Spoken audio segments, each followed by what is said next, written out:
And this is the November 14, 2025 meeting of the Study Commission for the Environmental and Health Impacts of Per and Polyfluorinated Compounds. We do not have a quorum at this present time, so we will pass over minutes and move on to updates. In terms of membership, I was in contact with Senator Carson's assistant, and I guess there's some correction that needs to be done on the general court website of who are members. They still have Tom Dolan, and we weren't sure about the status of Ray Brislin because he is a town government appointee. Officially, one of our senators has to make the recommendation, and then Senator Carson has to approve it. So they were going to follow up on that, but we do have some cleaning up of our roster to do. And other than that, let's proceed, Mike, to your update. Sure. Thank you, Chris. Good afternoon, everybody. Good to be with you again. So for the DES update, starting with the Air Resources Division, the company submitted a request to the division to terminate their air permit, and our air division has completed their review of that and of the request, and there was a requirement that all the emissions-based fee payments be made. Those have been made, and so DES terminated the permit effective October 20th, 2025. So it's something that took a long time. It didn't mean they were emitting until that time. The emissions stopped much earlier, but the permit has now been permanently terminated. With respect to the closure of the facility, as of September 24th, the demolition of the former facility is complete. All materials have been removed from the property and disposed of, with the concrete pad remaining. Fencing and cameras will remain at the property for security, and Saint-Gobain has been evaluating the potential for leaching of PFAS from the concrete pad that remains at the site, and that is being completed following a EPA procedure called the Leaching Environmental Assessment Framework, or LEAF for short is the acronym. And also, they're doing a simulated rainwater runoff tests on the slab, and so we expect to be getting reports on that in the future. And then in the meantime, we've also requested that they provide a final demolition and decommissioning report to the agency, which we would also expect to see sometime in the new year. With respect to point of entry treatment systems, as of November 5th, 782 POET systems have been installed, and 716 of those have gone through been deemed complete by demonstrating complete treatment. Others are still in process. So that's going pretty well. As far as service connections for water line connections to provide water to impacted properties, contractors started completing service connections in Bedford and Londonderry back in 2024, and exterior service lines and meters have been installed at 28. So there was a whole slew, series of those that were done in that area, and about I think there were 33 requests that were sent to eligible properties for information. Service lines and meters have been installed at 28 of those properties, and bottled water deliveries have been discontinued for those properties as a result. One property declined a service connection, and one property owner didn't respond.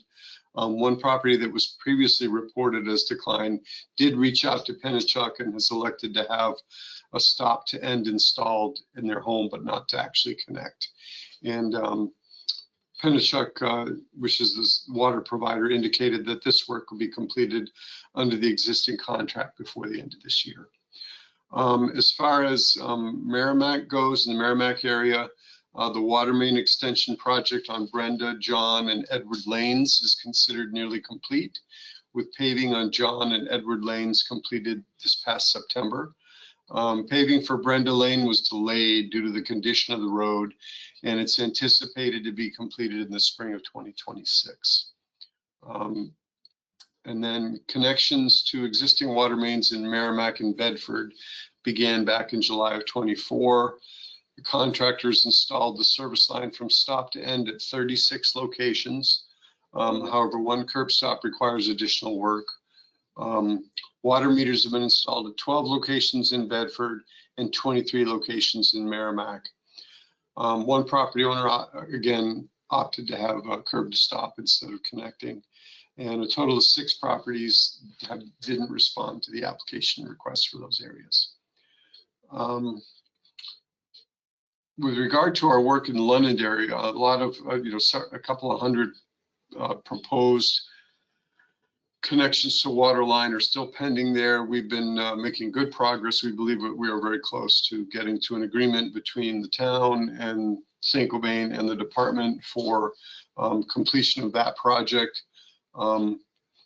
Londonderry was approved by the Drinking Water and Groundwater Trust Fund Advisory Commission for an $8 million grant to support, to supplement the town's work, so that Saint-Gobain would be doing connections, we would hope, to the homes on the west side of High Range Road, which is within the consent decree area, on using their own dollars, and then would be, perhaps sharing costs associated with extending the water main for the complete portion of High Range Road, which would then put Londonderry in a position, if it so chooses, to seek to provide water service on the east side of High Range Road, which is actually outside the consent decree boundary, but there are impacts there. So we're hopeful that this, will come to fruition soon, and that work could start, next year.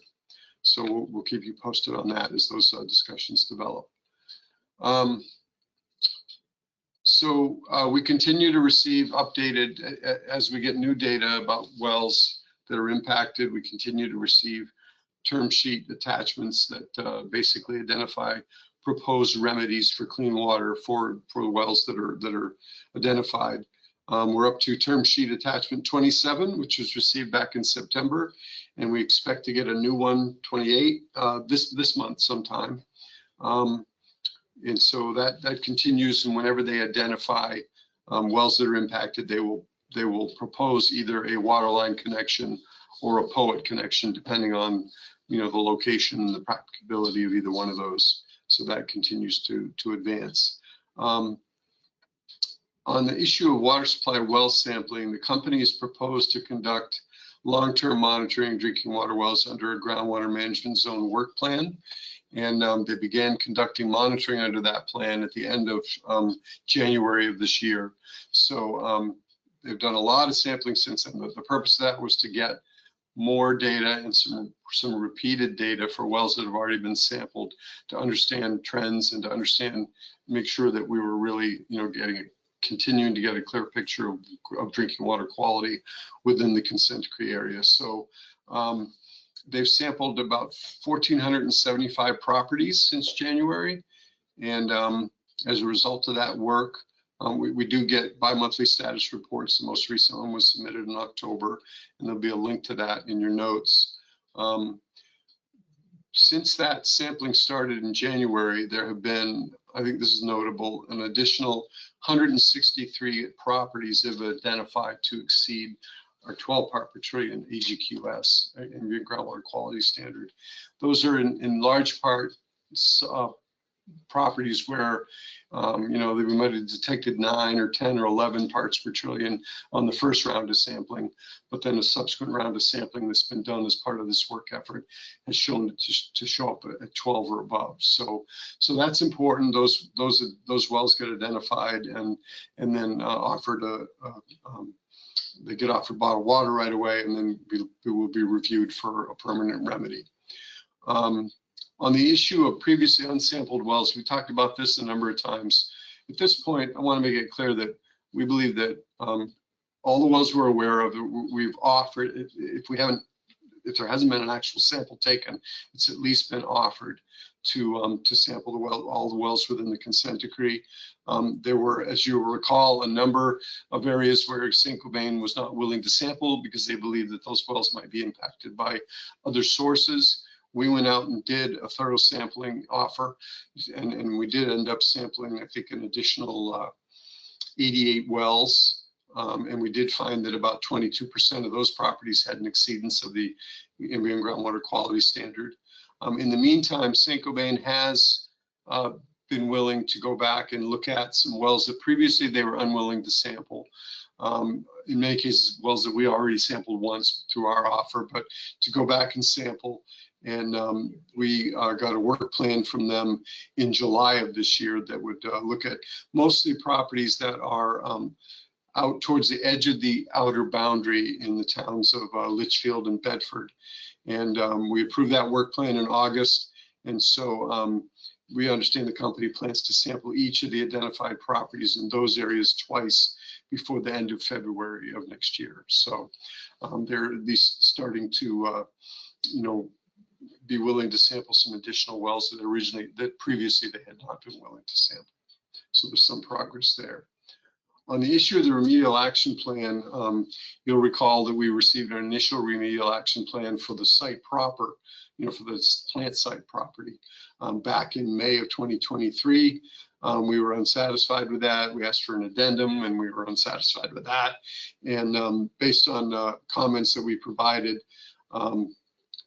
the deficiencies were detailed in a letter. There's a link to that in your notes back in October of 24. They identified as a result of that some data gaps that they thought needed to be filled before they could take another crack at submitting an approvable RAP addendum. And so that work plan was submitted in July of 2025. And we approved that work plan with some comments in August. And they're working to obtain access agreements to adjacent properties to do that work. So that work has not been implemented yet, but they believe that they will manage to get those access agreements and hope to start those additional investigations before the end of this year. We also talked about in previous meetings 702 DW Highway, which is a property across the highway from the Saint-Gobain facility that was proposed for development. And with the developers who sampled soil there found rather high concentrations of PFAS in soil. And so we had contacted Saint-Gobain and said they needed to help that property owner deal with that. Eventually, it seems that the solution has been that the property owner was able to purchase an adjacent property where they would have room to manage those soils on the site and keep them on the site. And they've entered into some kind of an agreement, which we're not privy to, with Saint-Gobain, presumably with respect to cost, dealing with the costs of that. And so that project is moving forward, and those soils will be managed in a controlled setting on the site. So that seemed to get those developers got a solution that they could live with. Let's see. I guess the next topic I would talk about is that, and we've talked about this before, the development of our soil remediation standards and recent, commercial, industrial, or commercial, municipal, and residential development in the consent decree boundary has sort of pointed up the need for more information and more soil data across the entire consent decree consent decree area. And so we had requested in a letter dated September 8th that they do further, more extensive soil sampling. And we asked for a work plan for that. And the work plan we got back in 2020 was very modest, really didn't provide very much. So we didn't even really comment on that. We were looking for something much more robust. We had asked for a submittal of that work plan by November 7th, which was last week. And we ended up having a meeting to discuss specifically what we were looking for. about just a few days before that deadline. So as a result of that meeting, I think it became evident to the company that they needed to do some further work to develop that work plan. And so at this point, we expect that their work plan for that will be submitted sometime in the first quarter of 2026. So we'll keep you posted on the progress for that. Beyond that,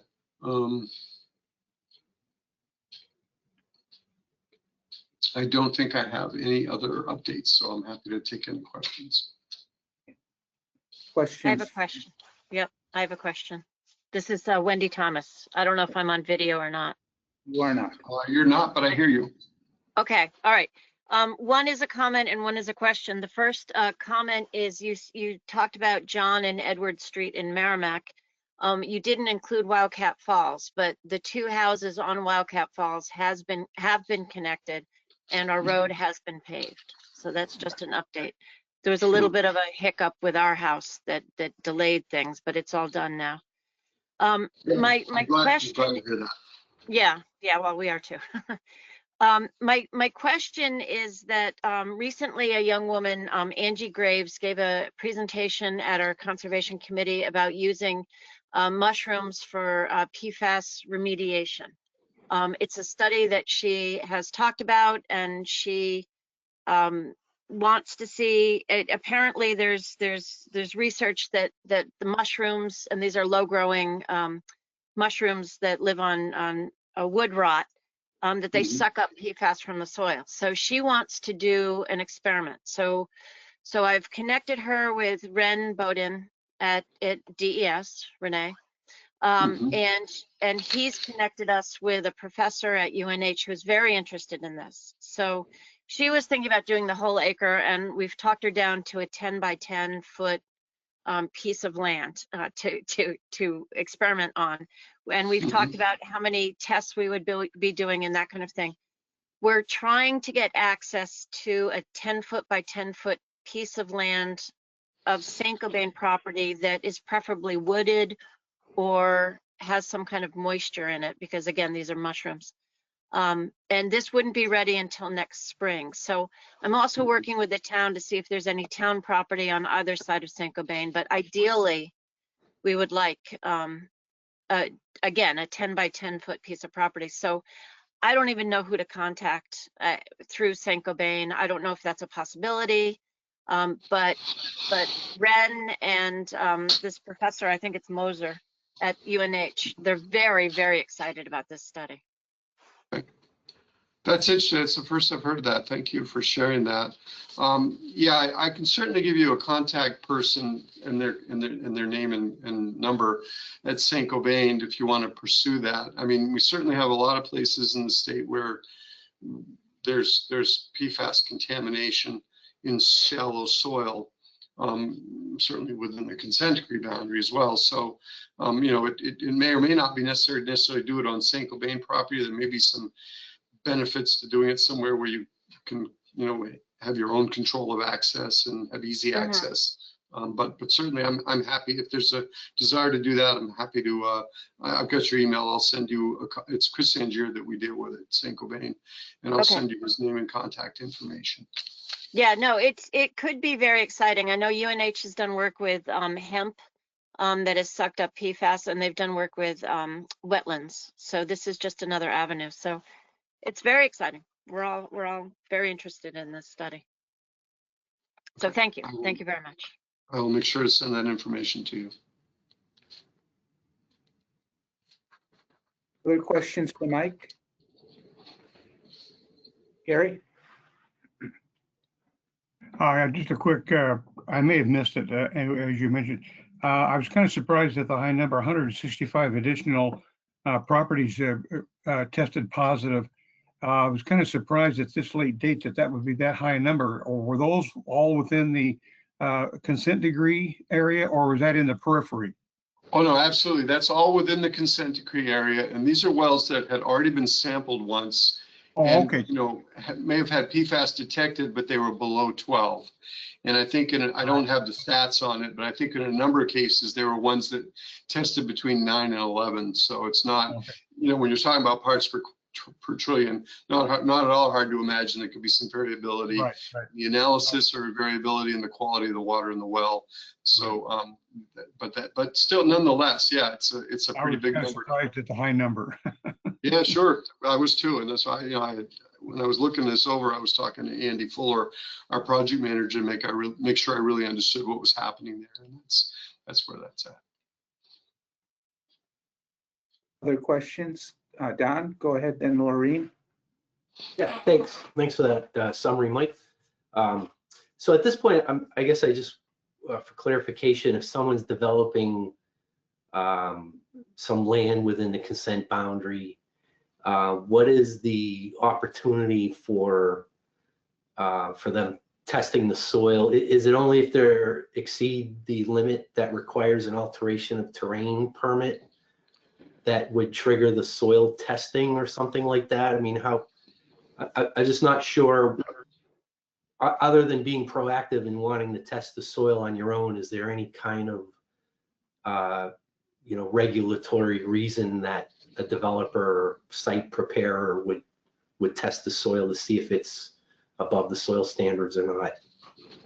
Yeah, I mean, I think typically what's going to happen is if, regardless of the size of the development, if there's going to be a need to manage soils off the site, and you're going to be excavating soils and taking them off the site, if you have any reason to believe they might be contaminated, and you certainly could have that reason to believe that inside the consent decree boundary, there's a responsibility to make sure you characterize the soils and understand that wherever you're going to take them can lawfully take them, right? And that they can be safely managed wherever they're going.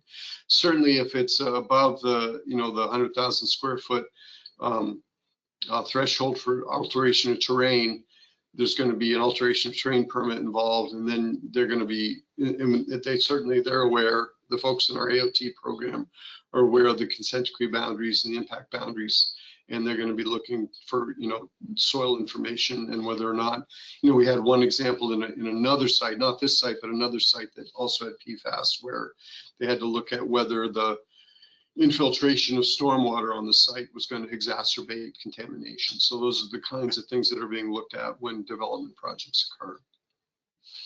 I guess I'm wondering, is this something that, like, the Merrimack Planning Board should put conditions in their permits such that if there's any export of soil, that it should be tested first? I know there's some boilerplate language that the planning board already puts in there. For example, if they're in wellhead protection areas, they're required to not use sodium chloride for de-icing. There's some standard restrictions or conditions that get approved with the site plans. And if these, if there's not an alteration of terrain, then the state wouldn't be involved. So then it falls probably on the planning board. And I'm just wondering if that was communicated to them or should be communicated to them, that they should be looking out for that. Yeah, I think there's some wisdom. I mean, we are concerned about soil. It's one of the reasons we're looking for a lot more data about soil quality throughout the consent decree boundary. We have, some data that was obtained early on. When we first learned about the problem way back in 2016 and 17, we were looking at, playgrounds and schoolyards and such, trying to understand what the soil conditions were there. We also looked at a few agricultural areas. It's a huge consent decree area, that. Yeah. And so there's a lot of land there and a lot of soil there that's not really been characterized. And that's why the nature of the discussions we're having with them about what we're looking for a pretty robust evaluation of soil quality, certainly for superficial soils, but also some soils at depth to really understand. And the whole idea of that is to get to a point where we understand enough about soil quality across that area to develop really something we've never had before, because we don't have any sites like this, to develop some kind of a regimen for dealing with soil sampling and management within the consent decree boundary that achieves the goals of both being protective of human health and the environment within the consent decree area, ensuring that soils that pose a risk aren't taken outside the consent decree area, or if they are, they go to a facility that can safely manage them. And also maybe balancing that with some practical approaches that won't make it really onerous or expensive for property owners within the consent decree boundary to deal with their plans for development of a parcel. So this is something that, you know, we're going to be working on for a while. And the first step towards that is really, that's why we're really hammering away at this, to get some good quality soil data and enough of it to understand what we really have so that we can develop, you know, some kind of a approach or a paradigm for dealing with soils within the consent decree boundary. Yeah, I'd be concerned that, you know, to make sure with the density of data it would require to really quantify what's going on out there, in the way that the PFAS is deposited, you know, through air currents and topography, forested versus open fields. The deposition can vary between data points, so Yep. you know, it's kind of hard to make generalities out of those data points. So I'm just wondering if, you know, if every site that has a certain amount of export that they want to get off, generate to take off the site, if there should be just a you know, maybe something that maybe the planning board should be made aware that if there's going to be export coming out of a site that is within the groundwater management zone, at least some number of soil samples should be collected to see. Absolutely. No matter how robust that soil sampling and analysis effort is, there's no scenario in which there isn't going to need to be some level of sampling and characterization done whenever, particularly when soils are going to be removed from a site. What we're trying to do is look at, you know, just because we really need to know a lot more about, you know, are there, you know, sort of routine and repeatable patterns of much lower levels, say at the outer edges of the consent decree boundary versus in close. The soils that, you know, 702 were very high. The contamination there was very high, and we would not expect to see that at places further afield from the plant. Yeah. It doesn't mean we don't expect to see any contamination, because we know that by virtue of the fact that so much groundwater was impacted, we know that soil was impacted over a very large area. But we, you know, right now we just have such a dearth of data on soils, relatively speaking, for such a large site, that we want to get a little bit better idea of what we're dealing with before we, you know, embark on developing a solution that's going to work for all the property owners and be something that we can enforce and you know, require Saint-Gobain to comply with. So we've got a lot of work to do on that. Yeah, and just one last comment is, from my understanding, if I'm not mistaken, is the groundwater management zone boundary was established based on a contamination PFOA at 70. Is that correct? Yeah, we have to. The words matter here, right? So the groundwater management zone, that they, when the consent decree was first negotiated and entered into, there was a desire to, because we were dealing with the 70 part per trillion standard at that time, and we had a fair amount of data about drinking water even at that point, because we've done a lot of sampling in a hurry, that there was this concept of a pre-GMZ in the consent decree, which has absolutely no regulatory meaning. It's not in our statutes, it's not in our rules. It doesn't really mean, it was just a way of describing, you know, this area where we knew that within that area, pretty much anywhere we looked, we were above 70. So that was just sort of saying, this is the area where we know we have consistently groundwater that's in drinking water wells that's impacted above 70 part per trillion standard. Was that in the inner boundary? That's inner bound, right? That's the blue, that's the red line, if you will. Right. The blue line is the consent decree outer boundary. That's really the only one that matters. And the reality is that based on the data that we've collected before, during, and since that time, it's clear to us that groundwater is pretty, not necessarily uniformly, because it's different in different places, different wells, but across that area, it's impacted above standards, and we find it. So that is more reflective of what the groundwater management zone for this site would be. So don't be fooled by that pre-GMZ language. It doesn't, there's no scenario in which that will be the boundaries of the GMZ. The GMZ boundaries are much more likely to look like the outer boundary. Okay. All right, interesting. Thanks. Thank you. Lorraine, go ahead. I'm curious about, we have soil standards in New Hampshire, yay, and that's been completed and it's very well done and it's ahead of many states, as you know. It sounds to me, I don't know if I'm correct or not, that there seems to be either a struggle with, or is DES allowed to play this role in terms of implementation, you know, because I'm listening to this and I guess I continue to be perplexed in this state. You know, we need to get a handle on environmental. PFAS is the perfect poster child for what happens if you don't, yet there still is that philosophy, that dominant philosophy that we can do this without truly regulating. So to me, if you have a soil standard and you have an area based on air modeling maps and all kinds of groundwater sampling and all the data that we have, which goes well beyond, you know, that area, you know that.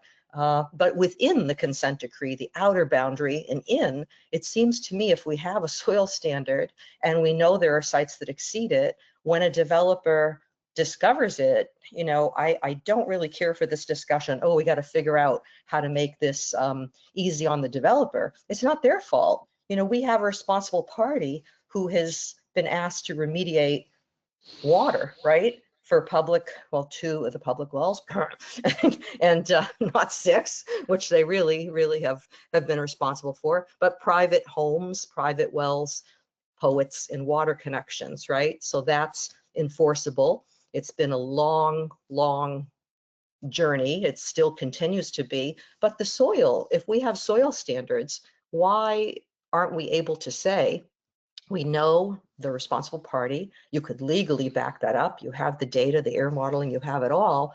Why is it even considered the developer's responsibility? And when I hear about this one site and the developer said, oh, this is a problem, what am I going to do? Oh, I can buy the site next door and we can kind of manage it, quote, on site. So the state, it sounds like, is deeming that acceptable. That's not remediation.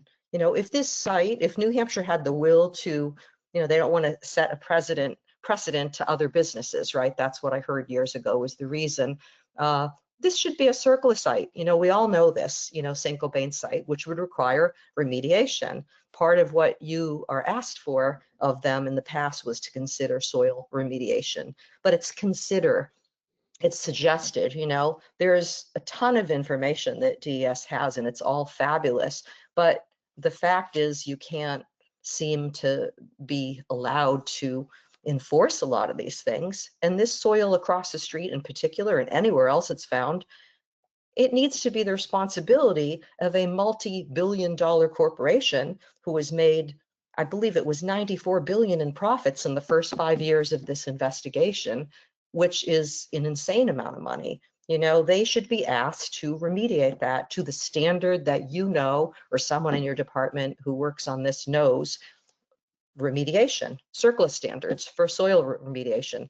We don't, this isn't new. You know, this is contaminated soil has been something that's been known in various other toxins for many years. And what do we need to do here? You know, as a community, you know, I'm living in a community where, you know, we've driven them out. That's great. But we're left with a contaminated community and moving dirt around and saying, oh, well, it's contained. It feels to me like we're in this area where we have a fence around Merrimack and we just need to be contained. This needs to be addressed. This needs to be removed to whatever place is appropriate, where hazardous substances go, and handled in whatever way hazardous soil gets handled. I'm sure that information is out there. So is this an issue for residents and electeds in the town to start getting our heads around and approaching the AG's office about this, or how, you know, or plan that we have in the consent decree is only about water, but it almost seems like we need to add soil into that because we have the standards, and this leaving it on site and leaving us with a contaminated, you know, area. I don't know about other people how they feel, but to me, that is not acceptable. So I don't know what your thoughts are on what I just said, but I'd be eager to hear them. Sure. So, well, in the case of the site that you mentioned, you know, the first thing we did was to write to St. Cobain and say, you need to help these guys make this right. And the solution that they were right, they looked at a number of solutions. They looked at offsite disposal. They looked at, there was some discussion about would they stage it on the St. Cobain site and put it in a cell there or what have you. In the end, what was most attractive and worked for the developer was the solution that they came up with. I don't honestly know what the nature of the agreement between them and St. Cobain was. We're not privy to that. But the point was we did make St. Cobain aware that they had a responsibility to deal with this problem, and they did that. From a practical standpoint, we need to understand we've got 64 plus square miles of impacted area.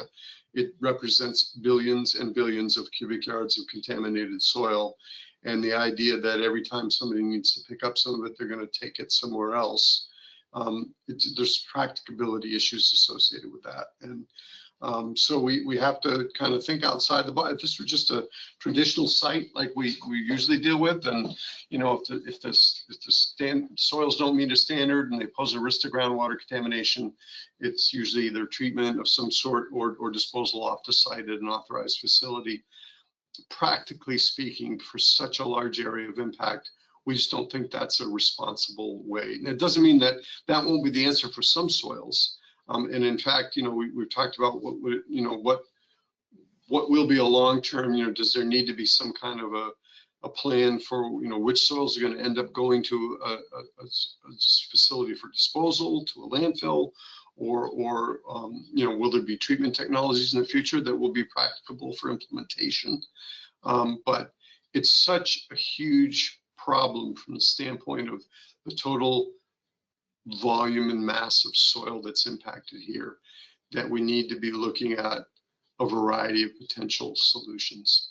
And again, as I mentioned, there's a lot more we need to know about what the distribution of that contamination is and what it means. I mean, you're right, we set soil remediation standards.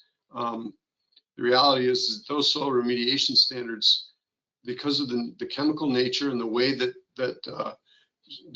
these compounds behave in soil, those are the most conservative standards. They're based on protection of groundwater for soils that don't absorb, you know, they're basically mineral soils with little to no organic content that don't really absorb or retard the migration of PFAS to groundwater. And the reality is that if you look at our 100 samples from the USGS study across the whole state, which were in all cases, we were looking to try to sample locations where we had no reason to believe there was a nearby source of soil or a source of PFAS release. Most of those soils in the very top 6 inches would not meet that standard across the entire state. So the answer can't be every time soil doesn't meet that standard, it has to go to a disposal facility. So that it's a very complex and vexing problem, it has to be said. And what we're trying to do now is to come up with an implementable solution. St. Cobain will absolutely have responsibility, significant responsibility with implementing that solution and financing it, but we don't know exactly what it's going to look like yet. So about 7 years ago, Bennington was looking at this issue. The Bennington area, I don't know if you're familiar what they did. If you are, great, and maybe folks from the state need to go and ask them what they did, because there was a lot of back and forth between the state and St. Cobain about soil remediation, and it wasn't even on sites that needed to be developed. It was on soil that they had tested and found to be unacceptable. And I don't even think they had state soil samples, standards, sorry. No one really had them at that point. So in the end, you know, they pushed back and they held firm, and St. Cobain ended up, I remember seeing the pictures, you know, that they're basically clearing and dredging and removing soil. Some of it was just alongside a road. I remember that picture. And a huge area of soil that was within the area of deemed responsibility. So I feel as though, you know, they're pretty good at submitting plans that work proposals that seem to me to be consistently unacceptable. So while I always appreciate that you clearly tell them it's unacceptable, it's just kicking it down the road. You know, they're really good at laying, I and have to nothing, say, their action isn't there, other than their money is going to reports and engineering reports and, testing and testing and testing for a decade. A decade. We have so much information here, and it's vast, but it's not really this is from a community perspective, that's just for you to keep that in mind. I don't think anybody in your community who knows about this, who talks about this, and a lot of people do, and of course some people aren't tuned in, but if the people who aren't tuned in were tuned in, they would conclude what the people who are paying attention all feel. It just doesn't ever feel acceptable that we were used as a garbage can, and this is not accountability. This is not cleanup, and this isn't cleaning up their mess. Still haven't seen a hint of that. And when they're able to say, okay, go talk to the developer talked to Saint-Gobain, and between them, they work out something that, the average developer is going to go, oh, this is a problem I want to develop. I get that. That's just what they do. And whatever they work out between them, and everybody just says, yeah, that's fine, they worked it out, the soil's going to be managed on site, and they bought a little more land. That sounds an awful lot like the Flatley Saint-Gobain relationship to me. And that's kind of a deal that was made that we don't even know the details of. And there's no oversight. The regulatory and oversight isn't there. And you can't really do that, it seems. So whose job is it to do that? I don't know how I can answer that. I can tell you with respect to Bennington, I don't know what they remove for soils, but if they had taken the entire area of North Bennington, and Bennington is impacted and beyond, they don't have anywhere near the size of an area that's impacted that we do here in New Hampshire, but it is still very large. If they had taken all those impacted soils and brought them somewhere, you would not recognize Bennington and North Bennington. So I'm sure Well, whatever they did. I'm sure they didn't strip everywhere. It was along roadsides. It was in town land. It didn't look to be private properties that were done, because you can't.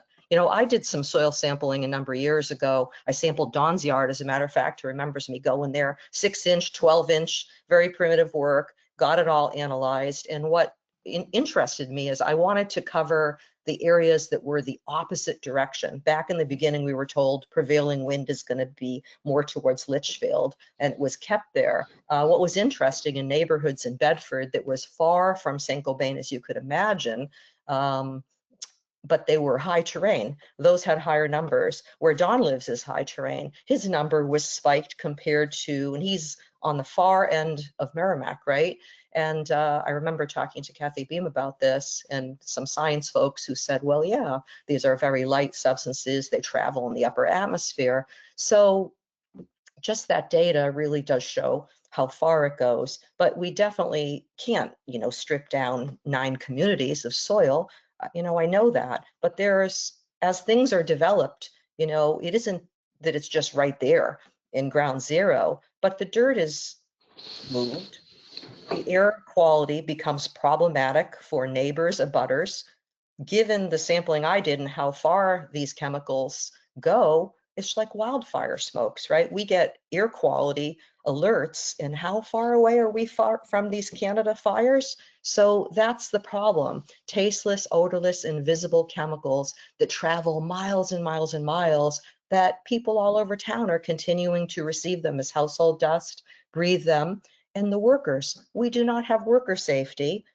No developer is saying, hey, we need the water truck, we need these workers masked, and we need to protect you because this dirt is highly toxic, because that's a red flag. If they do that, somebody gets cancer down the road, they're going to come back and sue the developer. So I just remain frustrated at that, it's still lacking, to me in this community.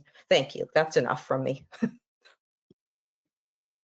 right, other questions for Mike? I agree. The horse is very far out of the barn on this. We were dealing with an enormous area, And it's dynamic too, you know, as has been pointed out earlier, wells that test below the limit for no known reason, test above the limit some short time, a long time later. And I don't think we'll be at a time when we can say the work is done for a long time. So anyway, Whitney, would you update us on DHHS? Can you guys hear me?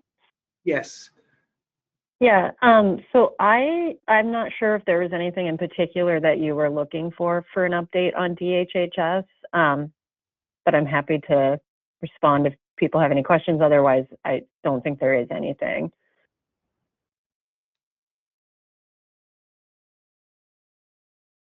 I guess we're at a point where the Dartmouth DHHS team has done what it can do, and Dartmouth is looking for funding for phase 4. Yeah. I mean, the other area would be information to clinicians, but I think we're also at a resting point there as well. Yeah, I'm from the last commission meeting, it sounded like Dartmouth might actually have interest in doing that work, maybe through other funding that they already have for like a grant around that. But I'm not aware of anybody at the department that has that kind of role or funding. Okay. Questions for Whitney? Lorraine and then Gary. Just a quick one. Some of the information that's around the health topic, right? We're seeing it on the Dartmouth site, and their DHHS way in the beginning of this had a section, you know, on PFAS, and the blood sampling stuff was there and all of that. It's very hard to find that. You know, DES had revamped their website, and it's all about what it's about. But the health side of it, in public health side of it, even when you Google that, you come up with the information on their page, but it's very hard. And when you go to the Department of Health and Human Services website and you see predominantly other areas of health and environmental health, you can find that pretty easily. PFAS is very hard to navigate on that site, and you just, I don't know why that is. Maybe just the resources haven't been given you to put into that. But it's kind of frustrating that, you know, you can access arsenic, radon, all kinds of information, whatever it may be. Everything there is pretty good. It's a pretty good website, except for PFAS, which is, you know, a huge part of our state's environmental health. So if there's anything you need appropriations wise, maybe that's something that can be brought up at some point, and people can talk about how that can happen. Or is that a question of your software folks who can just recapitulate? Because it's there somewhere, I assume. You know, it used to be easier to find, and it still needed, you know, it needed more work. But now it's just not really there when you look. Thank you for bringing that to my attention. I have a guess that it's partly because that part of our website was really managed and, you know, kept up to date by our environmental public health tracking program, which was one of the programs that was impacted by the federal uncertainty. And so that entire program has no staff in it at the moment, but it is actually funded. So I will bring this back to the attention of Colleen Smith. She's the bureau chief that has that unit in it. But I'm pretty sure we should be able to also work with our public information office, who maintains our website, to just make sure that everything that we want publicly facing is actually there. So I appreciate that input. Whereas I know we have people that are specifically working on arsenic and lead, and so that might be where that discrepancy is. So I will follow up. Thank you. Gary? Yeah, I sit on the Health and Human Services Oversight Committee, and we've been apprised of the rural health transformation money that's coming, which is there's a deadline which is fairly soon. So it's really looking at really shovel-ready type of projects, and there are some available. Is there any chance that that kind of money, because this kind of a going forward, investigation is really shovel-ready, shall we say? Is there any chance that some of those funds, because it's a good chunk of change, is there any chance we could tap into that?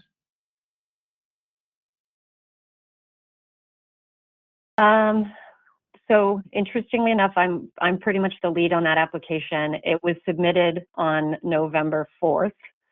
So initiatives have already been applied for through the grant. I can give some thought to if there's any overlap with what's been submitted, but there's not necessarily an obvious fit when I think about what's in the grant. And there's definitely the next phase of the work that Dartmouth would do would be considered research. And the Rural Health Transformation funding is really not intended for research, but for transformation of healthcare. So I think, and it's CMS, the Centers for Medicaid and Medicare Services, that are the grantor. And they don't tend to fund research, but I will definitely double check if there's anything that sort of fits. Thank you. Mm-hmm. Other questions or comments? Okay, I don't see any. Let's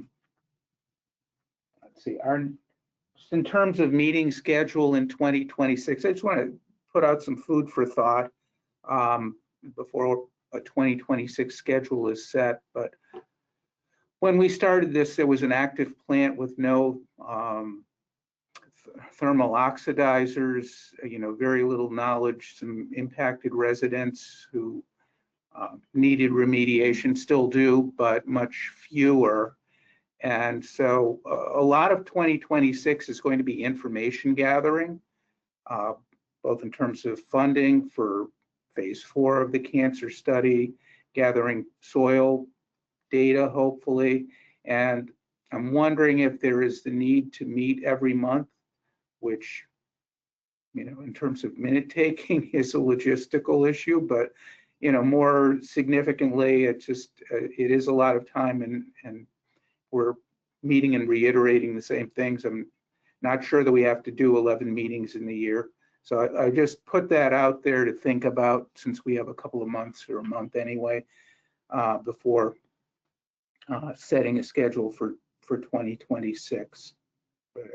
And not that there aren't, things on the front burner that need to be paid attention to, regulations for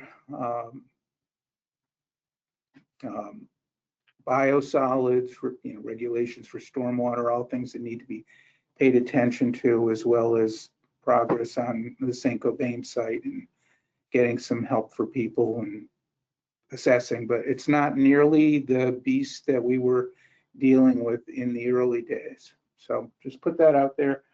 Our next meeting is going to be December 12th, Friday at 2 p.m. I do not see any public comments or hands raised, so it's not a formal meeting, but I'll take a motion to adjourn anyway. Motion by Gary, second by Amy. All those, any opposed? All right. Seeing none, then this meeting is concluded. Have a great Thanksgiving, and we'll see you in December. Goodbye, everyone.